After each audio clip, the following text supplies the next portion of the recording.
All right, we are live. Welcome to the Live with Sondra show. I'm your host, Sondra Shannon, CEO of Gatemaster Technology, and I am super excited for today's guest. Today's guest is somebody that, I think you guys are going to really enjoy. It's super innovative, totally unique, and there's been a lot of buzz about this, like so much so, even my kids were like, this is a super cool guest, Mom, so this person is going to make me look real cool today when I go home.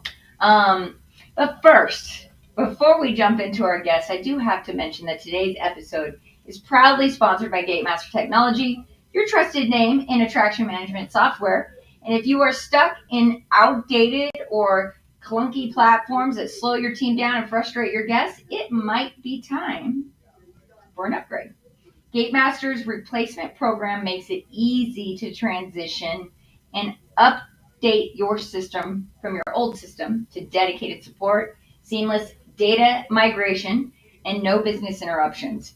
And we've been powering theme parks, museums, and attractions for over 25 years. Actually, I think we're 30, 31 years this year, 31, 32 years. Um, we'll get that right. I think it's 32 years. Math is not my strong suit on the fly, but we've been doing it for a long time. And in technology, that's like dog years. We know everything. We know everything that you guys are going to bump up against. There's not much in terms of pain points that you could bring to us that we wouldn't be able to solve. So I do want to challenge you to reach out to us because we're going to get you running smoothly and more profitable. And if you want more information, visit us at gatemaster.info/replacement to learn more or schedule your free discovery call. It's no obligation. We're just going to look at what you got and how you're doing and give you some feedback. At the very least, we're going to help you make things better with your current system. That's something that we are dedicated to doing, is making sure that you guys get information that you need, because our goal is to ensure that parks are massively successful, and we can't do that without getting you the information that you need. So, on that note, let's get you guys some good information. Today's guest, we're going to be talking about transforming spaces, the rise of the downloadable theme parks. Maybe you guys have seen this on the internet. Once you see my next guest, I think it was on TikTok. We'll have to ask him. But Aiden is the co-founder and CEO of DreamPark. He has over a decade of experience in VR and MR innovation, creating award-winning immersive apps and experiences. He's the founder of AR House, pioneering an AR incubator with global recognition. And something Aiden can't live without is his work, which, hey, I think that's pretty cool. I feel the same way. But I can't make you guys wait any longer for this special guest. Please welcome Aidan Wolf to the stage. Aiden, thank you for joining me today. Thank you, Sondra, for having me. I can't wait to chat. Yeah. Well, I can't wait to chat too. I really love that you said that you enjoy your work, because I think, like, if I can just touch on that real quick, I think that is something really special. Yeah. And I think you're going to tell us, I think we're going to find out why you love the work that you do, because I think you're making a really incredible impact on the world with what you're doing. Right? Absolutely. Yeah. It's kind of funny when you think of, like, hey, what's your life's mission? Sometimes it comes so broad. It's like, I'm going to help people, or I'm going to bring people together. But it's really fun when your work starts to, like, manifest that ideal into the world. And for me, with what we're doing today, and what brought me to augmented reality in the first place, is, like, with this really awesome technology, we can actually bring people together. And I think when we start bringing people together, especially for fun, amusement, and play, that's when we start to unlock, like, this sense of community and happiness that I think this world really needs right now. It's focused on a lot of things, not so great things, but we need to remind ourselves that there's time in every single day to hang out with our neighbors, come together, and play. So that's what we really want to do with what we're doing with DreamPark. I love that. I just realized I had my mic behind me. I hope you guys can hear me better now. I was like, where's my mic? I love that, because I totally agree that community is so important. I don't know if I've shared this on the show before, but I used to have some work buddies that I would do poker with, and we'd get together all the time. And then during the pandemic, we were like, "Hey, let's try doing poker in VR Yes. in Meta." And it was so cool because even though we weren't together, and I'm sure there are people in the audience that have not even put one of these headsets on. The sound, the reality of where, just like how immersive it was really incredible. So that was my first real experience with it, and like real positive community building experience. We played poker every now and then. We'd have some kids show up, but you know what? We were just happy to be there, right? And we would have fun, and it was a really great time. And I love what you said about that. And I know that that's partially what inspired you to create a downloadable mixed reality theme park. What I want to know though is, how is this different? Because I think the audience is going to need to know, how is this different from traditional theme parks? Absolutely, and even different than traditional mixed reality or virtual reality Yeah. as it's established. But what I would say, the things that remain the same, the parts that are so amazing about a theme park, is that you're there doing this with lots of other people. There's hundreds, maybe even thousands of people in at the same time. That's what a dream park is. That's what a theme park is. And what are you surrounded by? You're surrounded by magic visuals, larger than life, set pieces, scale, and then lots of attractions and rides and things to interact with and play with. But really, you're there with like your group of friends or your family exploring a place that's a little more wonderful than your everyday. And that's what we bring to all kinds of places with Dream Park, whether it's just like an empty parking lot or a mall or a schoolyard even. We can transform it into that same sense of space, that wonderland, that scale. People, like our smallest park right now is just about 25,000 square feet. If you compare that to virtual reality, which I think is worth touching on the difference, mixed reality versus virtual reality. This is like a public outdoor space on 3rd Street Promenade. It's huge. You're actually walking around in the sun. There's people passing by you, going to different stores. You're not in your living room doing a simulation of a theme park. You're actually just out and about in an amazing place, experiencing a game, games and attractions. It's really cool. So yeah, it's just the dream of sometimes things feel really heavy. Like a theme park is pretty heavy. I think we all know that. It's a lot of equipment. It's a It's day. nice to, yeah, it's nice to have something that's literally made of light, if you think of it that Yeah. way. It's literally light. So yeah, that's what we've been doing. So that's pretty cool. So 3rd Street Promenade, you have a park out there, right? That's where people can go experience this. Exactly. And I think that's the one that I've seen on the internet, right? Like that's the one that's gone viral. Is it TikTok or I'm an Absolutely. Instagram? I think maybe I saw it on Instagram, but like, Yeah, it's been going up on Instagram and X or Twitter, okay. and it's been catching waves in these places. A Yeah, little because bit of LinkedIn too. I know my one of my kids, Leona, who you've met. She was like, "Yeah, I've seen this stuff. That's pretty cool." And we go out to Santa Monica all the time, so I think it's really cool. I for one want to experience it because I think what you're saying. I'm trying to picture it because I've been to 3rd Street Promenade. I know that there can be tons of people there. The experience is huge in and of itself. You know, can you maybe break it down just a little bit for me in terms of like, what could somebody expect to have happen in that scenario? Yeah. Yeah, and I'll set the stage because people may have experienced augmented reality on their phone before, which is more like looking through a tiny window at maybe like what looks like maybe a special effects filter over your camera. But what's changed recently is there's these new headsets. So for example, we're using the Meta Quest 3. It's a mixed reality headset. And so you just hold it up with one hand like this, and you actually get true 3D depth. You see the entire real world, full color, everything. But now there's magical visuals. And to give you an example of what we have there down on the promenade right now, we have this awesome theme park called Super Adventureland. It's got blocks to smash, coins to collect. There's lava pits to jump over. There's an epic boss battle with this molehill cannon boss who's lobbing over cannonballs at you. It's like you look out at it and you almost don't believe that the things you're seeing in the distance is something you can walk to. You just think that we're just tricking you with this big giant set piece visual, but we have to encourage people, hey, get out there, walk. And they actually are now walking down Third Street Promenade, realizing that everything they're seeing is something they can walk up to. Just like if you saw a roller coaster in the distance, or a really cool dark ride warehouse vignette kind of thing. Like we're doing that, but now with digital visuals that are integrated into the world. Wow, So that's pretty cool. That's yeah, really I think so. It's Hey, awesome. I think it's pretty cool. I mean, I can tell why you love your job doing something like that.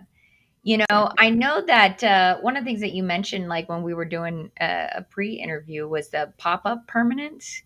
Can you explain a little bit what you mean by that, and how this is maybe play into the future of attractions and what that looks like? Yeah, absolutely. So there's a lot of space in the world, especially around the United States, that people don't really know what to do with right now. We kind of came out of the last couple years, and people tried to do it the way that they were doing it before, and realized that people weren't coming out the same way. And what we realized where Dream Park really fits in is there's all this awesome space like Third Street Promenade where they need new things. And so we can just arrive there on the spot with our kit and have a fully functioning Dream Park up in a couple hours. And it can last there as long as the location owner or vendor, wants, and they can bring this even to other places. Um, but they can pop up in a day. It's the same park is up there for months, years, however long. That's the permanence part. But we can be out as quick too. So if the space changes, vacancy improves, anything like that, it can swap out. And that's what our customers right now are finding really valuable, is that this is a way to evolve their spaces, to bring the new economy, which is a lot online, the metaverse, all those things, and actually just bring it back out into the real world where they're to their communities. So that's the little bit of the pop-up permanence, and the fact that a lot of our locations started as events. So we came in to entertain people for an event, and then that transformed into something where it's like we need this here every day. So that's another aspect of it. That's pretty cool. Yeah. So, did you start off in Santa Monica as like an event, and then it turned into having Yeah, the park there on a more permanent basis? yeah, absolutely. It really just started as us testing it on the ground on Third Street. We had a semblance of a game, something we wanted to bring to people, and we'd work on it, and then we'd take it outside, put it on Third Street, have people try it, gather their feedback, learn a lot just by families and kids using it. So for the first month or 2 months, it was kind of a pop up. It was like we'd show up with headsets, give it to people, learn. But then that turned into a permanent setup with Two Bit Circus, who has a venue on Third Street Promenade, and now they're actually providing this as an experience as part of their ticket and everything. And the amazing part is they have a venue that they've now uh, quadrupled the size of, Wow. because this experience lets them activate the public area around them. So that's just something you can't really do with other types of attractions, is like expand your activatable square footage like that. And in that process, we learned the value of that permanence. We're like, we started this just kind of, honestly, we were about to get entertainment licenses. We're gonna be like, the same as people busking, but in this case, just with our headsets. And now it's turned into something that has signage and staff and things like that running it. So. That's awesome. Well, I Mhm. don't know if you know this about me. So I met my husband in Venice Beach. I lived in Marina Del Rey for 10 years, and Awesome. and so we were like, Santa Monica is home to us. So Mhm. I totally understand what you're saying about, like, you tried this out, the public gave you the feedback, which I think is super cool that you continue Mhm. to learn. You learned as you were growing this product, and I think that's a big part of. So you have a very interesting entrepreneurial journey with regards to this. It's fun, and Mhm. we were talking earlier today about, as you're learning, as parks are learning, when we talk about inclusivity and accessibility, that's a big thing that's of interest to me. I had been at Morgan's Wonderland with an IAPA event, which, by the way, Aiden's going to be joining us at IAPA this year for the first time. I hope that's okay to Yeah, I can't announce wait to the world. to show all of you in the entertainment amusement what we're doing, and hope to meet a lot of great people. This is not my industry. I'm coming in from a different angle, so I'm just excited to learn from Hey, people who well, do this every day. this is a great industry. It's so fun. I mean, just last week, so I was telling you last week we were at a park called Morgan's Wonderland, and we got private tours with IAPA. So it's part of IAPA's events that they put on. We tour different attractions throughout the year. One, to educate ourselves, and I'm of the belief that vendors have to be educated too. Like, Yeah. even though I'm doing ticketing systems, I still have to know if somebody needs security systems to some degree, because I can, if that becomes a problem in the park, it's a problem for everybody. But also, I think one thing that's really cool about the conversation we were having, I was at Morgan's Wonderland, and on our private tour, we were taken to their dark ride, Mhm. and that simulator was one of their team was telling us was one of the few times that somebody who may be in a wheelchair or might have some mobility issues ever gets to truly experience what it's like to be on a roller coaster. So you and I were talking about that a little bit, and really I can see where this can play a role in making these magical experiences available with regards to accessibility and inclusivity. And what do you what are you seeing on that front? Yeah, this has been very exciting for us because we didn't come in with this expectation, but we're seeing amazing things with our audience. So a lot of the world is already ADA compliant. So we set this up in real world places. There's sidewalks, there's ramps, everything. So in terms of the environment, it's already the stage is set. And then what we learned with headsets is our games, our experiences are readily available to play even if you're in a mobility scooter or a wheelchair. We can set you up with straps and you can explore the experience. And another thing is we were testing early on. We actually had someone come who was missing a limb. They were missing their arm, but because we designed it to work with just one hand, they were able to just go through the whole experience and play. So what I think is really cool is since we're using these devices that are very human centric, they're like designed by these people at Meta and Snapchat, everything to be accessible and useful and used by your body. We don't we can benefit from that as we extend it to like this audience who is seeking amusement and entertainment, but maybe doesn't always get it, doesn't have places that they can go usually. So it opens up just a whole new way to play. We're not breaking up families here. They're actually able to now play something together. It's really cool. I Yeah. mean, oh, if I could show you, there's like a little girl riding in the lap of a parent with a wheelchair. It's just like it doesn't get better than that with like both in Wow. headsets playing. So it's just like that's the type of thing we're seeing on the ground. Yeah, I mean, that's amazing because that's what you want to see. For Yeah, me, being in this industry, all the work aside, what you want to see is a family together and having a good time. And I've been in this industry a long time. And the one thing that breaks my heart is when somebody who is not that is disabled or it has mobility issues not have a great experience because maybe there wasn't something for them, and they yeah, could, or they were separated from their family because of those things. And so the fact that you're bringing families together, this is what this industry is about. So I'm absolutely. excited to help welcome you to our industry because this is so cool what you're building. Now, can you walk us through how, and I mean, you did talk a little bit about how we can transform ordinary spaces into immersive attractions. But what I'm kind of curious along those lines is, is this something that you build out for each location or is it the same experience? How does that work? Yeah, so we call this location portable content. So what that means is we have a lot of all our themes are kind of pre-built in some sense. So we have a wizard theme coming, for example, that's a little like Magic Quest. It's got dragons and monsters and wands and things like that. Um, but you take all those assets, just like you would take an attraction, you'd buy an attraction and you place it down.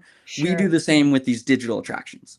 So when you look at your whole space, um, what we're enabling is that location owner or that vendor can actually just start dropping attractions into the space. They only have to set it up once, and then from there on out, it's a ticketable, everyday attraction that they can run. We also do that on behalf of location owners who might want something more custom or trusting us. But really, what we're getting to is it's kind of like you get this Netflix catalog of content, these attractions, and you can now drop them into your location. And I would say, that's where we're headed in the next couple months. So when you say drop them into the location, does that mean we can drop them into the space that's available? Or, because what I'm trying to figure out in my head is how do I avoid the trash cans, right? Like if I'm on the Third Street Promenade, Yeah, like how do I avoid the trash cans and maybe like some of the other obstacles? Like, yeah. how does that work? So in some sense, they become part of the game, which is kind of fun. Okay, But that's but cool. it's because this is mixed reality. You have full awareness of the real world objects, and we never obscure them. We never hide a trash can or another person. We have Right. like a big philosophy on that of it needs to be safe for people to play, and so when you're dropping in these attractions, it's fitting around those real world obstacles. So when you're placing, say, the dragon battle, it's not placing over your trash bins or anything.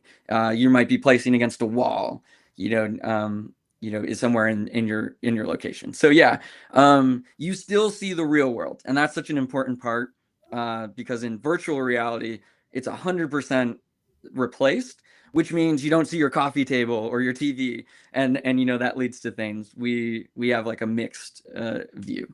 So Dude, Aiden, I've got a business idea for you. perfect. I love to hear it. Have you talked to Great Wolf Lodge? I They think on your radar? we've talked a little bit, and I would yeah, I'd love to talk to them more. Kalahari. I mean, because what you're describing, like, some of these places that are resort destination attractions, yeah, you're only going to be in the water park for so long, and you need something else to do with your time while you're there. I know. I mean, I have 3 kids, so we spent a lot of time at our Great Wolf Lodge down in Colorado Springs. So this is where this idea is actually coming from my kids. Like, this is something we could have done together while we're Yeah, just hanging out with all the other time that we have, because you don't always want to be in the water park. You don't always want to play bowling. But you want to still be together, because that's the point of going and having an experience like that. So, thinking of that in mind, what do you see being maybe some of the challenges that the challenges of deploying mixed reality experiences at scale for somebody like that? Let's say that you were talking to them, or maybe I can introduce you to some people like yeah. that, because I would love to see this in areas like that where you need activities. Absolutely. So I would say the only challenges we're having right now is that we're just a brand new team, building Yeah. this, and we're currently in that post fundraise, scaling up, getting ready for all of this. However, we're pretty confident in our concept that once we have this platform together, we can really just put it in the hands of these location owners, and they can start to just set up their own equivalent of a Magic Quest in a Great Wolf Lodge. Yeah. Could we uh, present this to Marriott, and then they could think of how they could expand. But one thing that excites me, especially as we're considering that these are digital installs, is I think of like a place like the Great Wolf Lodge where they probably do want to cycle their content, or give something interesting and new every time someone visits, because that's an experience you could play for a couple days. But what happens the next visit? And to really expand on that content, I bet is pretty expensive. It's screens, it's fabrication, it's all these things. It's probably pretty prohibitive. But we could mix that fabricated with the digital, and suddenly they can start using our digital installs to like make a new experience every time someone's there. And I think that makes it exciting for like traditional entertainment industry, but also opens it up to these new industries. Hotels that never considered doing that before Yeah. can now start to do that for their customers. Yeah. So yeah. No, I love Um, it. This is such a great idea. Like, in terms of the hospitality industry in general, Because you're right. Like, how does a Marriott create more experiences? Sure, they have the pool. I've been to a couple that maybe have a mini golf. I was just at one in San Antonio when we were at Morgan's Wonderland that backed up to it was just a Town Place Suites. It was super close to Morgan's, but they had a golf course behind it, right? But they had tons of space that they Yes. probably could utilize for something like this. And there were a lot of families there because it's the kitchen suites.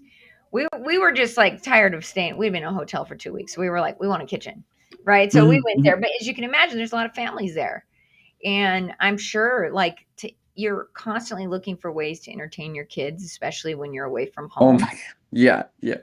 You got to have And them running around, or else they're not going to go to sleep and on a trip. 100%. Yeah. My kids are all bigger now, so I don't have to run them to exhaustion anymore. But I got a dog now, so I traded one for the other. Like, Exactly. I got a new Yep. puppy. He's running me. I can't tell you I gotta rock this guy a mile a day, but it'd probably be fun if I had some Well, sort of like device on that gave me mixed what kind of reality. puppy? He's they said he was a shepherd, a black German shepherd, and his dad was a Rolling Stone. So I have no idea what that means. I'm Yeah. still trying to figure it out. He's a bizarre looking dog. Super cute, huge, like almost. Mhm. He's probably gonna push 100 pounds. Wow. So, but yeah, I mean, people need to get out and move, and especially with small children. When my kids were really into Great Wolf Lodge, they were little, and you're right. Like, if we're gonna go be tied up in a hotel room, I needed to give them those. I think the Magic Quest we used to do all the time because I think Great Wolf Lodge has those. But you're right, that experience doesn't change very often. Hmm.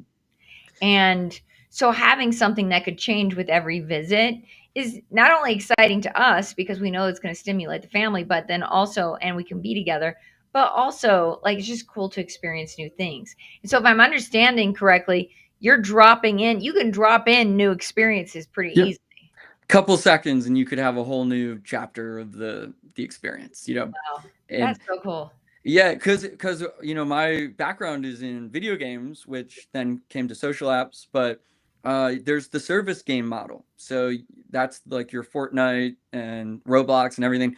It's games like this audience that's growing up now, 13, 14 years old, has grown up expecting games to kind of update pretty consistently. There's Sure. always something new every week. There's a new season, something happening in the game. And I think they'll expect the same of their real world amusement and their real world places, like the places that they go. That a restaurant may, you see a lot more seasonal menus or tie-ins with IP. You'll go to a movie theater and get a Captain America, special popcorn. It's like we're seeing this now impact of this generation who's used to this changing thing, and now it's going to come out into the real Sure. world. So and then even a note on, I actually love checking out ballrooms and things at hotels. I kind of peel open the doors and see, because, they could be so beautiful too. But a lot of the time they're just empty. There's Yeah. not actually an event being run. And so I think of like what we're doing is, hey, any moment that there's not an event on the schedule, that ballroom can be activated as a ticketable entertainment space. And then as soon as there's an event there, you just turn it off, and then it's running for whatever event, and then you can turn it back on. So yeah, just thinking about that, like that, there's just this is the thing that's blowing our mind. The more you look, the more empty space you find. It's just kind of interesting. I don't know why. Oh, it's endless opportunities, really, with what you're talking about, which is what's so fascinating to me. It's super innovative, and not only that, like, I could see this at like festivals, giving people a little something else to do. I We can't tell just you. did EDC. You did? Yeah, Oh, we brought that's in awesome. a few thousand people through. It was amazing. It was like the perfect crowd for it. Yeah. Yeah. So No, but you're right, and especially like with the service game industry that you're talking about. I'm embarrassed to say on the show, but I'm not really embarrassed because I love Paris Hilton. I grew up in the San Fernando Valley, which is where my husband has always made fun of me. Like the first smartphone I ever had, she was selling. I don't know if you remember. You're younger than me, but she was slinging this Sidekick, was it and like bedazzled, probably or yeah, it was something? Yeah. bedazzled. I had the Yeah. Paris Hilton bedazzled one, And actually I was at a dog rescue and my husband came up to me and he was like, I got one of these too. And that's how we met, because No way. I had never seen anybody else with one. I thought, because I was in tech, right? That's fate. That's Yeah, amazing. it Yeah. was wild. But my reason in telling that story is because the kids were like, know how much I love Paris Hilton. They're like, Paris Hilton's DJing tonight, I think in Roblox one time, right? Yeah, Like, exactly. yeah, Exactly. and I'm like, okay, sign me up.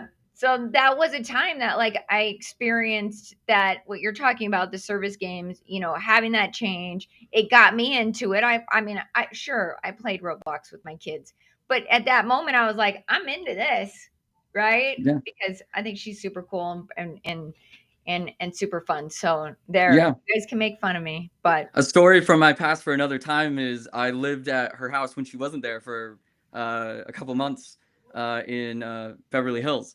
oh So man, that's yeah, awesome. so it's kind of fun when the mail shows up and it has Kim Kardashian or Paris Hilton on it, and you're like, this is Yeah. kind of crazy. But I mean, anyways, that's something people outside of LA don't really understand, yeah, yeah, right? it's such a mixed up crossover, and LA is a smaller city than people think it is once you start getting into entertainment and tech and all that. Um, 100%. yeah. I love it there. And it was so funny because when I used to travel, people would always be like, do you see celebrities? And I'm like, yeah, we do all the time. Yeah, yeah. Like one of my favorite restaurants I used to see Adam Sandler at all the time. I'm sure probably what you guys have been doing on Santa Monica, you've probably had celebrities come and try this, which I don't know if you can mention, but any cool. But I'm sure being in that area, you're probably getting people who are doing these experiences that are high profile, which is hopefully helping you guys. I'm sure. I really wish you the best. This is such a cool idea, and I think it is interesting because it's like you said, the possibilities of who can work with you are pretty endless. You can have Yeah. everything theme park who might have some open space, hotels. I mean, you guys are doing something really cool. I can definitely see why you love the work that you do. Um, Absolutely. It's more overwhelming which avenues we should take and with who early on. A lot of those early decisions matter when it's a small outfit, but yeah, it's like all locations could benefit from this in some way, I think, and we'll eventually learn that. Experiential marketing has obviously become such a big thing. There's avenues there. But we just really want to focus on like making really great experiences that bring families together, that get them excited to engage with their communities, local businesses, everything. And I think from there we'll just prove this out. One location, one partner at a time. But I feel like our core is really, really strong. Yeah, and I think like having a mission of helping people come together is just really amazing, and that's a good fit for the space, the hospitality space for sure. Because I think ultimately that's what so many of us want to accomplish when we do what we do. Even the work that I do. I mean, I just sell tickets, and I Mhm. say just, but they don't get in and without that. So we have to do it. And I'm constantly thinking about how do I make this an experience that is pleasurable for the person who's doing the purchasing. Yeah. That's And I think tickets are a form of communication. My girlfriend just 100%. showed me a ticket for a concert that she's inviting me to go to, and it's like that ticket is the way you articulate the fact you want to do it together and that you care. So it's bringing us together before we're even there. Yeah. That's the cool part. So No, I love that. I love that. I'm gonna have to start talking like mentioning yeah. that because I think it's so true. You know what I mean? Like it's a gift. And even my daughter was telling me this morning she just bought a ticket for an experience, which probably would be fun because it's a gamer music like festival, and Cool. Yeah. yeah, she was like, she's super into it, and she was like, I've got to go. But I'm sure like something like this would be cool there too because you've got that audience already. And I think what the audience who's listening right now needs to recognize is like you mentioned something earlier today. This next generation of people, this is going to be almost expected to some degree, I think, if you want to capture people's attention for long extended periods of time, right? Mm-hmm. I really believe that. Exactly, and it's interesting that these kids are going on roller coasters or playing mini golf, but inside a video game. So by the time they show up, it's not a new thing to them. Um, and I just remembered a story of a dad who was thanking us on Third Street saying thank you, thank you. His kid was running around in it for probably 45 minutes. He's like, I've taken him to everything in Santa Monica, everything, mini golf, the pier. We went on every ride. All he was asking for was to go back and play Fortnite. And this is the first time we're playing together that he like doesn't want to leave. And it's just like it's like you take what they already love that they're experiencing at home and you figure out how to make it for the real world, make it for families. It's like once it all the dust settles on this, it'll almost seem obvious, I think. But this is where the amusement industry, I think, needs to go. I think Um, so. I think so. This is pretty cool. Well, I have a question for you, with regards to like what lessons that maybe traditional attractions can learn from the success, the things that you've discovered in building Dream Park. What could you leave with the audience in terms of considerations for that? Because I know that you mentioned you've learned a lot in this process. yeah, oh, absolutely. One is like we just don't assume how people will interact with it is such a big one. We are, in essence, game designers. We're world builders. We want to invite people into a world and teach them things. But when you're in the real world, you don't have a moment to learn. I think a lot of ride designers would already know that. It needs to be Sure. simple and sit in, and then it's going to happen. Um, so we've found this emerging world is actually more relevant, and the knowledge base is more relevant to people who do theme parks and rides. They get it faster than the game people get it, which is really, really cool because the skill set is from developers and game developers, but the actual knowledge and expertise is on the theme parks. So I think it's really important those two things come together because, they're not going to, my co-founder, Brent Bushnell, created a micro amusement park, a giant one in LA, I think 70,000 square feet. His expertise from that are like the only reason this company is like figured out Wow. where to stand because there's like, oh yeah, there's staffing. You only have a second to get someone in, or else they're just gonna walk away and go do something else. Like they need to be able to get it. There needs to be a certain amount of signage. There's all these things that we're like, we'll just make a game and put it on people's heads and they'll love it. But it's like, how do you get them in the game? So anyways, it's just we became like the crash fusion of kind of three things: games, mixed reality, and like amusement. And it's like that's a rare combo, but I think we need to all start now talking to each other because this is going to happen pretty fast, I think. But the game people, luckily, will be slowed down by the fact that they don't know how to build theme parks, which is good. And then the Which theme is park the people, thing, right? Like that's a mm, skill. You had to talk to mm, people. You had to understand what that looked like and how that worked for people in mm, order to probably build. I mean, it's same thing with what we build in ticketing. Like the only way it got built right is because we actually watched what the experiences that people were going through and either went with it or said we got to make this better, which I think is really cool. And I think when you come from a place of wanting to learn what's needed, it can be a mm. really fun journey to create and innovate, which I'm Yes. I'm taking you feel because you do seem very passionate about the work that you're doing, which is probably the coolest part of this whole interview for me, right? Like I just love I'm a serial entrepreneur myself. I love business. I coach business owners all the time. And often we see the passion, but to get through the hard stuff, you've got to love what you're doing. Yeah. I think Absolutely. the Yeah. statistics for business are not great, right? Like Mm. at the end of the day, like what is I think it was like 90% of them fail within 10 years. But the truth is they're not failing because they're not great ideas. They're failing because people just didn't have the grit to hang in there long enough to be successful. And the it from my experience coaching business owners all these years, they gotta love what they're doing because sometimes the going gets tough. So I want to Oh yeah. congratulate you on that because that's pretty cool. And also, I think what you guys are doing is so new and innovative. And I love that you're taking spaces. I love that this is small footprint, so it's not a big lift for attractions to be able to add something like this. And that is something that we really need. I think Hmm. I think it's going to be really well received at IAPA. Are you going to have a booth there, or are you just visiting? I will ask my co-founder Brent about that because he's setting up, but I'm pretty sure we're Yeah. demonstrating some I was stuff. just So curious because I am going to IAPA for my probably my 24th year this year. Okay, awesome. Yeah. I've missed a couple, pandemic, which I don't count. And then I broke a knee one time before, but I have to warn you, you need to wear tennis shoes. It's a lot of walking. It's a lot of walking. This thing is huge. I mean, if you've never been to a trade show where they build roller coasters inside, So they actually they build rides. Yeah, you can ride rides inside the convention center, which is wild. Um, excellent. I which can't is wait. wild, but it's but then there's so much happening that it's time for us to come together as an industry, and then also it's a great time to showcase things that are changing the world and how we're doing things. And I'm not a big fan of just like doing things the old way.